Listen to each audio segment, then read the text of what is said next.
Zero effort. That's what the New York Jets showed in Week 17. I'm John, the host of Locked On Jets, and the Jets were blown out by the Buffalo Bills 40-14 in Orchard Park in Week 17 action.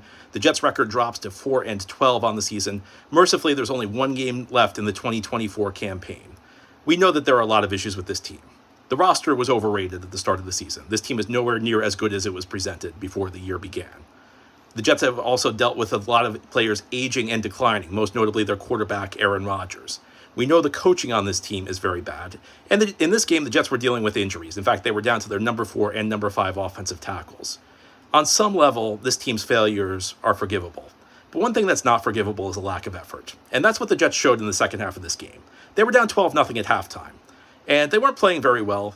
But if they showed some fight, they could have kept this a game. Instead, once things went wrong in the second half, it snowballed, and we saw a team just flat out quit when it comes to guys not trying to recover fumbles like Aaron Rodgers did, when he dove away from a ball, when you talk about defenders not finishing plays, when you talk about Josh Allen being allowed to scramble as long as he wants and throw balls up in the air that defenders aren't contesting, bad penalties left and right.